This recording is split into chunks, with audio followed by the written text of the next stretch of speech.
Welcome to day 11 of Solitude. I'm Catherine Nelson. So we're following up today. Yesterday was our focus on abundance versus scarcity and having that kind of an outlook when we're looking in our cupboards or looking on the shelves at stores, recognizing that we really do have a lot in this country and that if we look at it from that perspective, trying to see what we do have versus what we don't have, that often we can be really content with where we are and that feeds a sense of peace rather than anxiety. So when you look at the shelves at the store, we were asking you to really do that with a mindset that says, I'm okay, everything's fine, I will have what I need, other people will be willing to share, those types of things, and how much that brings us together as a community rather than pushing us apart. Today, I wanted to give you 3 core tips for communication. So the reason is I'm thinking day 11, you're probably, if you're in a household with other people, it's probably starting to feel a little tense. And all that time together can bring you closer, or it can really push the limits of what you can handle. So I tried to, obviously there's tons of communication skills and tips and techniques and so forth. I tried to just boil it down to 3 to cover today. So thinking about what's going on in your household, I thought one of the big, like number 1 tip would be try as best you can not to use the word you.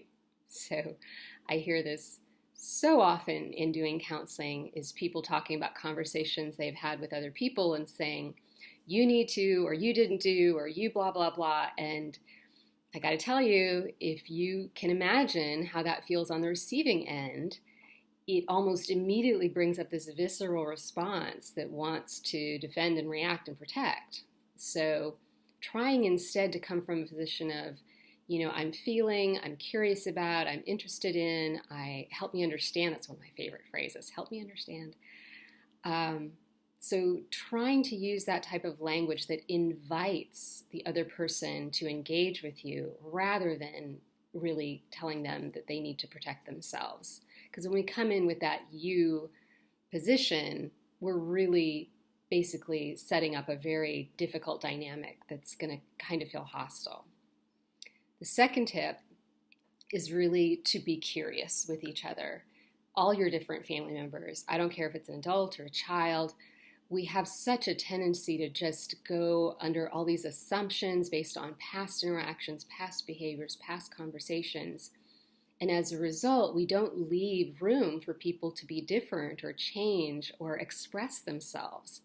And that nuanced aspect of how any given situation could bring out a different thought process, we want to invite that. We want to be present for that. And when we're curious with somebody, that really says, I want to get to know you more, rather than I already have all these preconceived ideas about who you are and how you think. And as a result, I'm going to go into this making all these assumptions. Instead, it's really being interested in how they're thinking, how they're feeling, how they're processing information, wanting to really build an understanding of this person. And trust me, when you have that mindset, when you have that attitude, it really, really comes through. So the third and final tip, and this is a little bit more involved, is to really, from a receiving end, to be very practiced in not personalizing. This is one of the things that I had to overcome in my own life, and I can tell you it's been one of the most helpful things, because when we don't personalize things that come at us, things can just roll off of us. We can hold everything so much more lightly, and we don't have to feel like life is about trying to control what we're receiving or trying to react to what we're receiving, but instead we can just move through it in a soft, thoughtful way. So the keys to not personalizing, I'm going to give you 2 different things. The first one is having, there's a concept called differentiation. And differentiation is about how you relate to other people. And it really focuses on that person's stuff, meaning that how they communicate, how they interact, behave, that's about who they are. And they're doing that based on their life experiences, their beliefs, what they've been taught, what they've decided, all these different things that come into their world.